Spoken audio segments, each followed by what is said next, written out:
Welcome back, everyone. So today we are going to be doing a part 2 of follow-up of the last video on surface area and volume of non-Euclidean objects.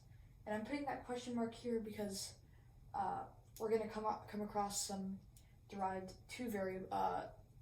formulas with two variables within them, so it might get a little tough there. So surface area, we'll take the method that we use, which is taking the derivative of the product of the integral, which would normally result in our surface area, and that applied to the cylinder because it only contained one variable. But since it contains two variables here, we'll have to use the chain rule, and it's going to get a little complicated there, but I'll show you. So let's start off with let's say we have a cylinder, and let's center it in the middle of the coordinate plane. Hopefully I draw this well. Obviously, these sides are congruent to each other. They're equivalent to each other, parallel, obviously. And let's say, we're using this method again. So we want to take little slices of this cylinder and constantly add them up, right? So let's look at one of these slices in a close-up. Okay, and they all have a radius, r, we'll call them r. And what you notice is that since this is a cylinder, all the radius of all of these little slices is all going to be equivalent, right?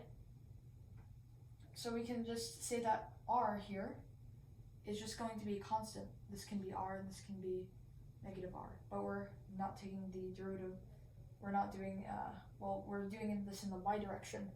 So this is obviously our dy, and we can call this r. We can actually just call this, let's set this equal to our height, and let's say this distance is just height over 2, negative height over 2, and this is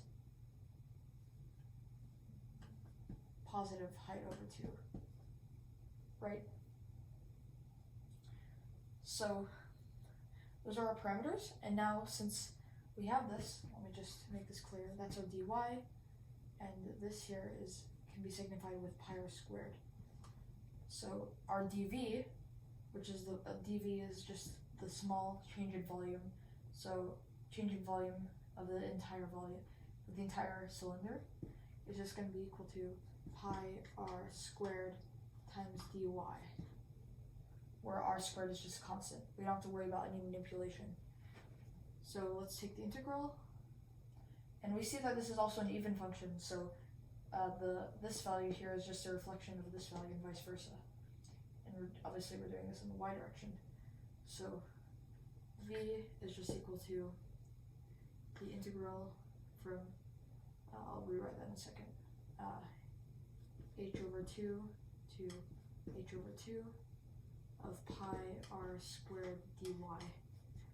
We can make this simpler by, obviously, we know that this is an even function, so this is just equal to the integral, 2 times the integral from 0 to h over 2. It's just a basic property.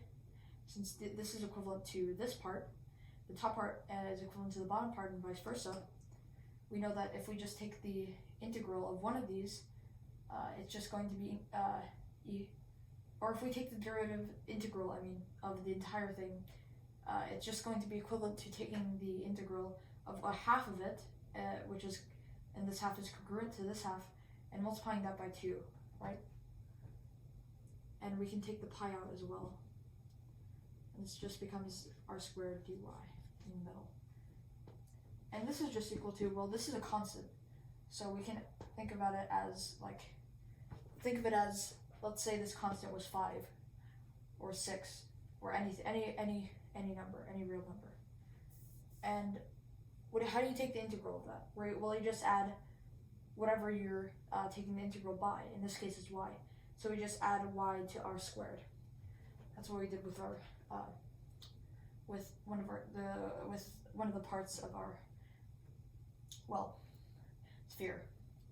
So we just get 2 pi times the integral from 0 to h over 2, or well, we've already taken the derivative of that, so we just get r squared y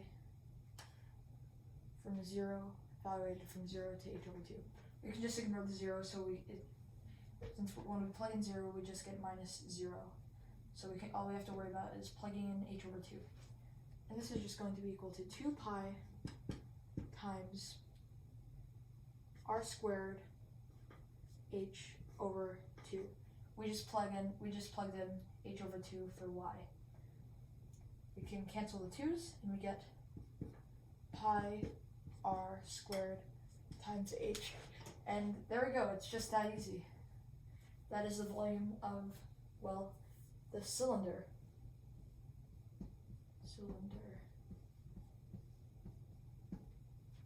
So that's what we took the integral of. And there's our volume. Now let me show you what I mean by the surface area problem. We all know that the surface area is just going to be, well, 2 pi r times the height plus 2 times pi r squared. Now let me show you what happens when you take the derivative of this. Well, let's look at the first problem. Like I said, there's 2 variables. We can only take the derivative of one of these with respect to one of these variables. So to get around that, maybe what if we consider these are both, let's say, some function of time. They're both a function of time. Okay. So let's say we can just, well, let's try taking the derivative of the volume, and that's just our volume, right, with respect to time. Okay? And that's just going to be equal to, well, we can take out our pi, it's a constant. And what if we use some chain rule on this? Well, let's see. So first what we do with the chain rule is, I'll write it down here. It's going to be something like this. So if we assume that f of x equals some composition function, for example, g of x times, I don't know, let's see, I usually use f of x here, h of x maybe, choosing a common one. Then the derivative of f of x, prime of x equals g prime of x times h of x plus g of x times h prime of x. Okay, that's the chain rule, pretty basic. So first we take the derivative, and this is just implicit differentiation. I'm assuming you know what implicit differentiation is. So you take the derivative of r squared times h. So the derivative of r squared first, well, that's just going to be 2r. But also we have to remember to put obviously dr dt. Okay, then times this, and that's just, we're not taking the derivative of that just yet. And then we want to do this, and then close that up, and then add. Well, now our r squared should stay the same, right? That's our other part of the function. And now we have to multiply this by, well, the derivative of h, which is just 1 dh dt, right? And what do we get? We get pi, if we distribute the pi, or 2 pi r dr dt times our height. We can write this out in a nicer way. Times our height times dr dt plus r squared times dh dt. So that would normally be the derivative, right? But obviously this isn't the same as what or this is pi, there's pi here, right? We have our pi as well. This doesn't look the same, and that's the problem when we have when we're working with two variables, right? Because we have things like the chain rule and things get a bit complicated. So let's just ignore the complication and look at one more non-Euclidean object. Let's look at the cone. Okay. So let's look at a cone. To clear some space. I'll do another video on implicit differentiation and the problem with having two variables within the same derivative when you're taking the same derivative, and how we could actually resolve that. So let's look at another shape, another non-Euclidean object, and let's say it's a cone, okay? Like I said, and we'll put the cone in such a way. Right, we'll draw it in such a way, and this is key because it gives us a good visualization, right? We'll call this distance capital R. That's going to be our constant R. The base, the one in the base. This is a right cone, and we'll call this distance here our height. Capital H here. And what we want, let's try defining this line here. It's going to be pretty easy, right? It's just going to be, because it meets the origin, this line is just going to be y equals, well, mx plus b. Our slope is just going to be r over h, and then multiply that by x plus 0, right? You can just ignore that. So that's the equation of our line. Okay? So now let's use the disk method again. This time we can work in our x direction. It's just going to be easier. We could rewrite it in a different way, but so be it. That's going to be our radius. And we can see that our radius is just going to be, well, equal to our y value. It's just, it takes a vertical value. It's just going to be equal to the points here, and that's why we want our equation set up so we have a relationship here, right?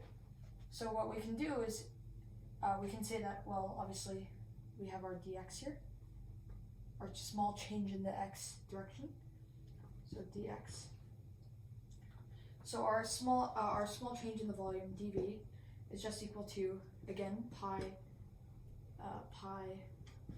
r squared times dx in this case. And what is r squared? Well, we see that our r is just equal to y. So r is just proportional to y. Okay, so we can just say that r squared, we can square both sides. R squared equals capital R squared over 8 squared.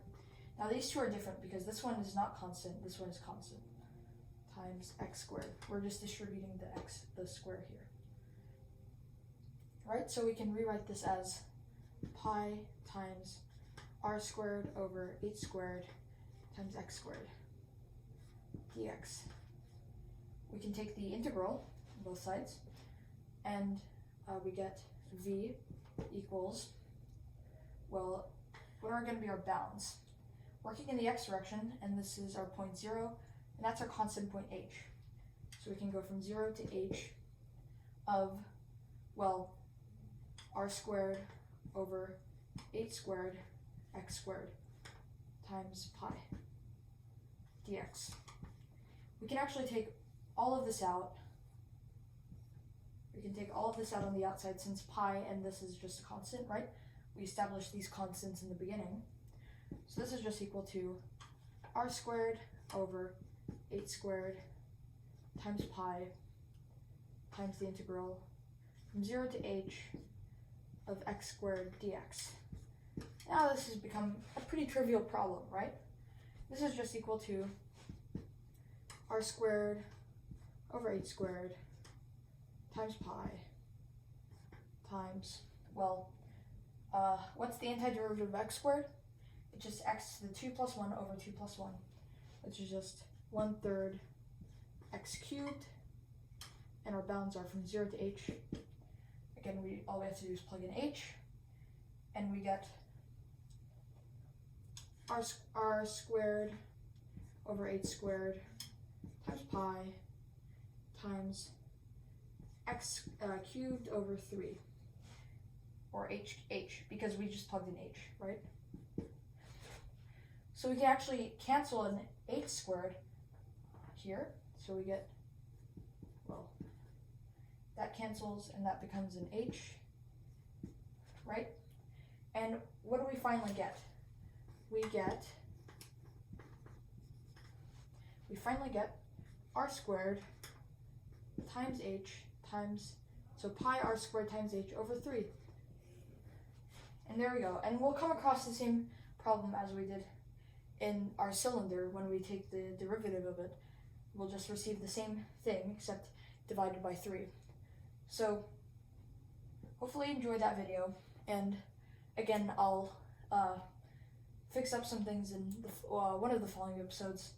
I think we'll first do some linear algebra first, but yeah, hopefully you didn't mind the minor inconveniences with the surface area. Hopefully you enjoyed, and see you in the following videos. Bye.